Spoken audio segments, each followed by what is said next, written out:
Halo semuanya, assalamualaikum, gimana kabarnya? Semoga kalian baik-baik saja. Kali ini saya akan mereview film berjudul And While We're Here yang dirilis pada tahun 2012. Tanpa basa-basi langsung saja kita masuk ke dalam ceritanya.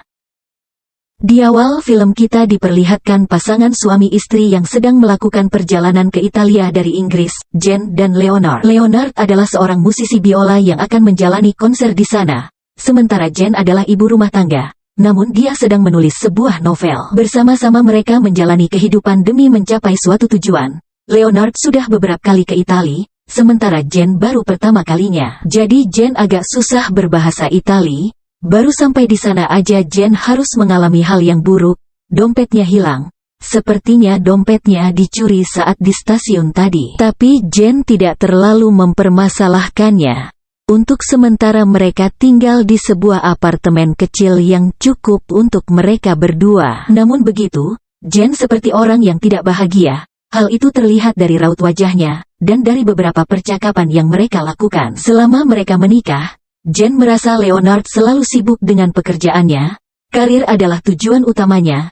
Jane tahu itu adalah hal yang penting. Tapi baginya masih ada hal yang lebih penting daripada itu. Leonard juga tidak mendukung apa yang dikerjakan Jane. Novel yang ia buat masih terbengkalai, dan Leonard sama sekali tak membantu. Jadi mereka menjalani kehidupan berumah tangga apa adanya. Makan malam bersama dan tidur bersama. Tapi hal itu sudah menjadi hal yang membosankan bagi Jane. Seperti tidak ada keromantisan. Pagi harinya Leonard akan berangkat untuk latihan bersama rekannya dan meninggalkan beberapa uang pada Jane. Namun, Jane tidak akan berdiam di sana aja sepanjang hari. Jadi, dia memutuskan untuk melanjutkan novelnya sambil mencari inspirasi dengan jalan-jalan sendiri. Ia sampai menaiki feri untuk menuju ke kota seberang. Ditemani headset dan mendengarkan percakapan dirinya dengan neneknya, dan berusaha membuat novel yang menarik nantinya. Sampai pada akhirnya ia bertanya pada seorang pemuda di sana. Ia bertanya letak kastil yang sering dikunjungi oleh turis.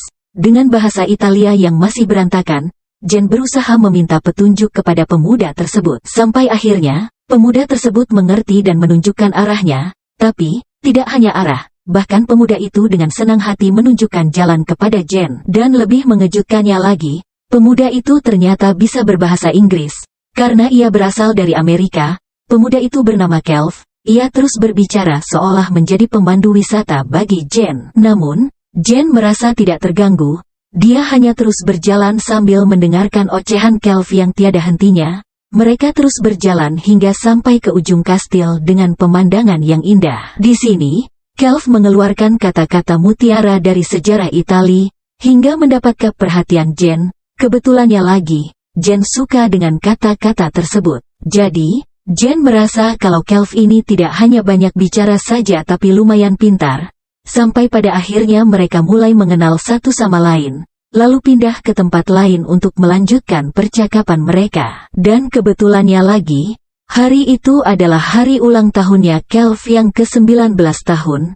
Kelv berada di sana karena sedang kuliah. Dia tinggal bersama pamannya. Malam itu Jane yang merasa nyaman dengan Kelv, lantas mulai terbuka dengan menceritakan apa yang terjadi dengan kehidupannya. Jane dulu pernah hamil tapi ia keguguran. Tapi yang membuatnya semakin sedih adalah suaminya yang seperti tidak terlalu peduli apa yang dirasakan Jane, dan rasa kehilangannya, seolah-olah itu bukanlah hal yang serius. Tapi, bagaimanapun semuanya sudah berlalu, Kelv yang mendengar itu merasa sedih dan prihatin, sambil memberikan senyuman pada Jane. Jadi, supaya Jane tidak terus-terusan sedih, Kelv mengajak Jane kabur dari sana tanpa membayar makanan yang sudah mereka pesan. Alhasil mereka lari terbirit-birit takut ditangkap yang punya warung. Hal-hal konyol semacam ini membuat Jane jadi terhibur dan gembira.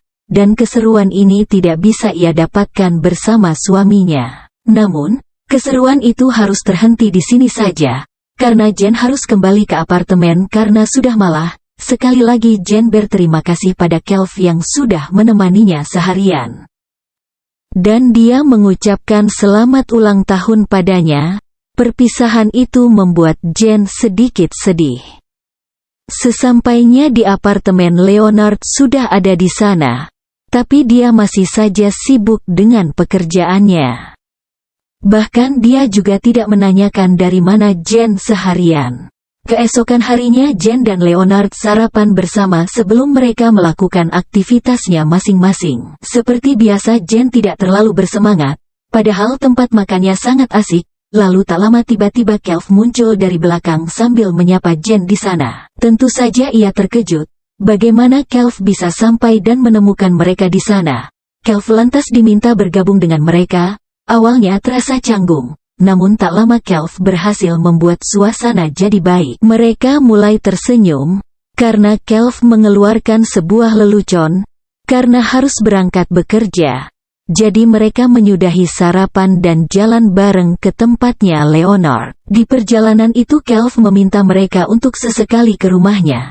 Karena di sana banyak pemandangan alam yang sangat indah, Kelv menuliskan alamatnya di tangan Jen agar bisa dilihat Jen kalau ia lupa. Leonard senang.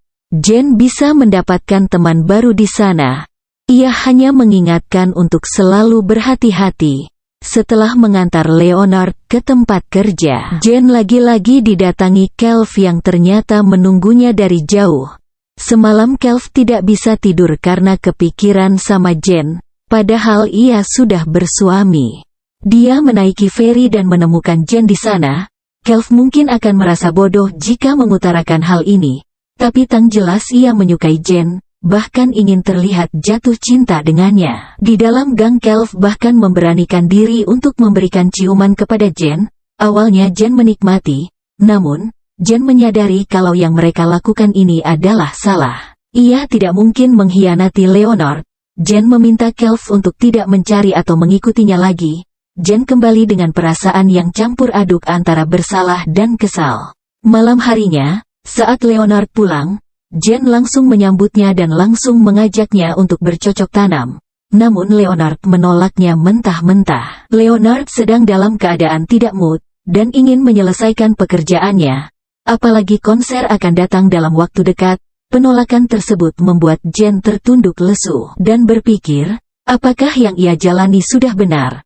Meskipun beberapa hari kemudian mereka jalan bareng sambil menikmati keindahan kota Italia, Jen masih saja tidak bersemangat. Bahkan saat akhirnya mereka melakukan cocok tanam pun terasa hampa.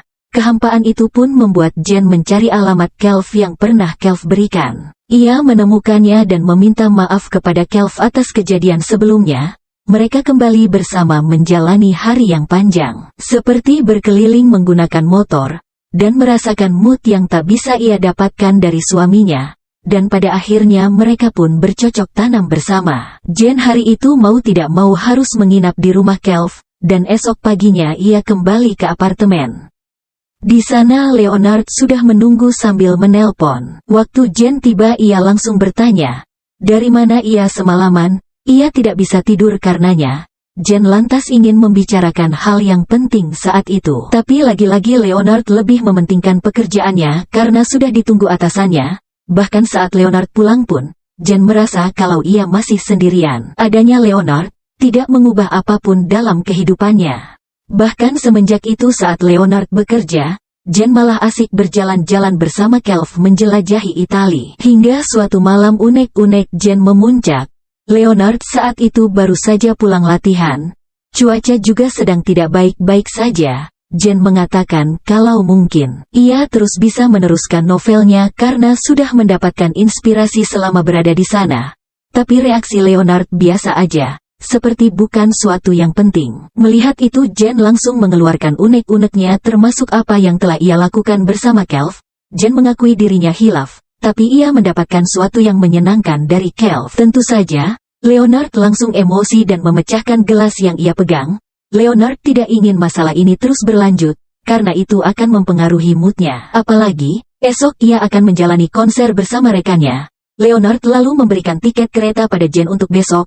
Setelah selesai konser, ia meminta Jen untuk menunggunya di stasiun. Esok harinya, Jen yang lagi bersama Kelv hari itu, memutuskan untuk menyudahi hubungan ini dan berpamitan dengannya. Ia pergi ke stasiun dan di sana sudah ada Leonard yang sudah menunggunya.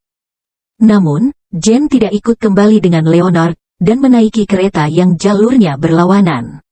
Mungkin ibu adalah jalan terbaik bagi mereka bertiga, tidak ada yang menang dan kalah. Jen mungkin akan melanjutkan novelnya, dan mencari kehidupan yang ia inginkan selama ini.